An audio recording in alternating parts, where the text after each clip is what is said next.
There was absolutely no difference in the way the police treated us in Mississippi than they did in California. They may not have called you nigger every day, but they treated you the same way they did in Mississippi. The police jump on you, beat you up, put the gun at your head. This is what we were going through on a daily basis.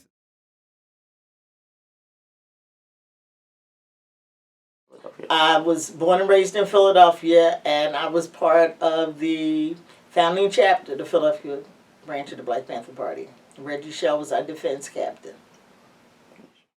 I joined the Black Panther Party for several reasons. One being my mother was a community activist, and I figured I'd take it to another level. And like I initially said about the breakfast program, I thought that was a good idea. Also, that we had a right to police our own communities, because during the 60s, you had to police the police because there was a lot of police brutality like we have nowadays. We had the 10-point platforming program. It talked about housing.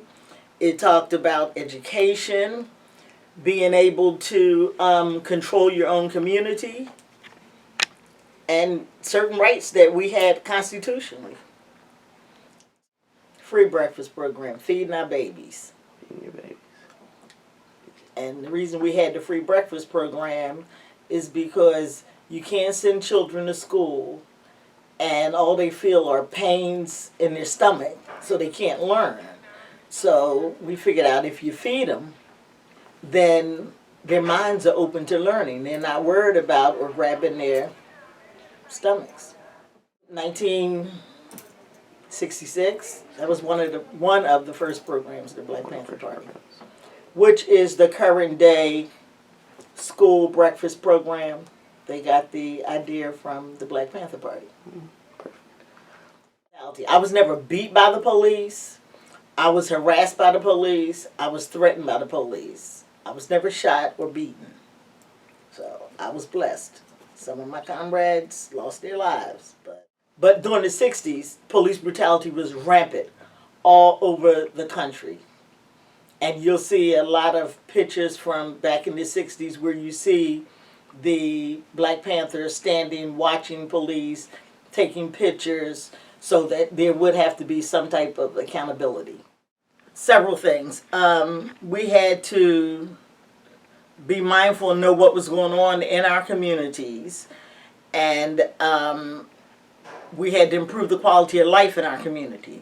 So by improving the quality of life, one, I mentioned the breakfast program. We also had free medical clinics because people couldn't afford to go to the doctor, but people get sick whether they have money or not. So we decided we had to meet specific needs of the community. And we did free sickle cell testing, helped people with housing. We did clothing drives, food drives. The Black Panther Party was big on giving quality food. We'd have food drive and give out from 500 to 5,000 bags of food, depending on what city. So we were given a bad rap, but we did good in the community, and that was why when the police came and attacked several of the Black Panther Party offices, the community built those offices back up. I know when they had the shootout in Philadelphia, when Rizzo called for the attack on Philadelphia, and they came and vamped the office. They attacked all the offices in Philadelphia, shot them up, arrested everybody, stripped them, and had them to line up on the street naked with their behinds out. And all the news media and everyone was there. And that was their way of trying to degrade us. But the community was like, no, they came and shot up our neighborhood, our Black Panther office that does for us. And those people brought new furniture in. They came in, started fixing up, painting up the office. So when the Panthers got out of jail, you know, they could come back doing what they had been doing because we were serving the people. That was our motto. We serve the people, mind, body, and soul. I heard of a man called J. Edgar Hoover. from the FBI. He did something what was called COINTELPRO. That was counterintelligence. And he was able to infiltrate the Black Panther Party with FBI informants trying to attack the Black Panther Party because J. Edgar Hoover said that the Black Panther Party was the most feared group in America because the people loved us, because we served the people. How about justice? You hear a lot about justice with law enforcement. Justice is merely incidental to law and order. FBI Director J. Edgar Hoover today asserted that the Black Panthers represent the greatest internal threat to the nation. Hoover said the Panthers have perpetrated numerous assaults on police and have engaged in violent confrontations throughout the country.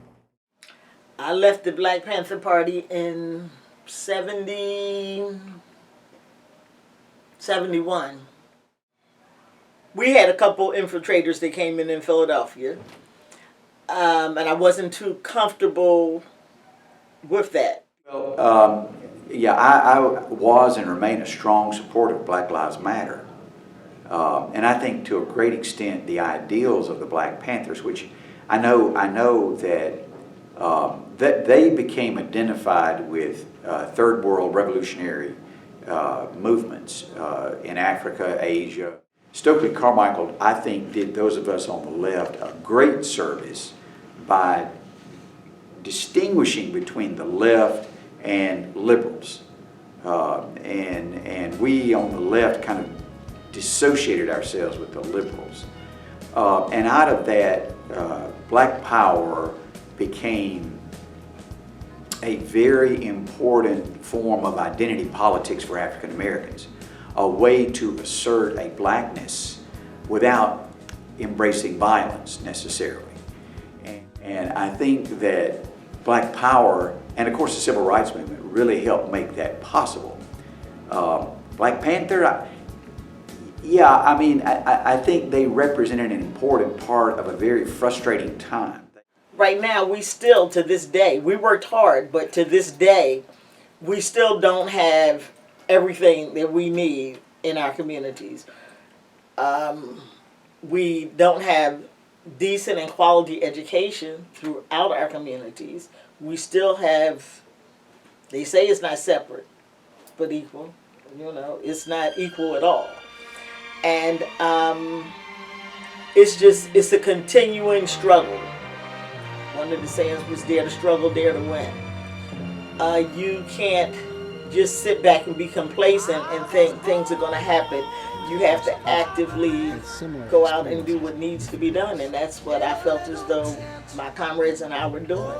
We weren't one of those that was sitting back trying to reap the rewards of others out in the field. We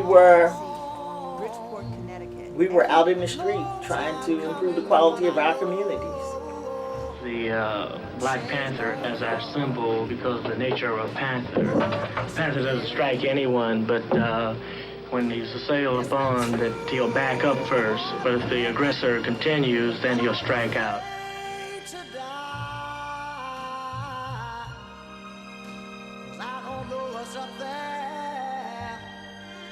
Beyond the sky, it's been a long time coming.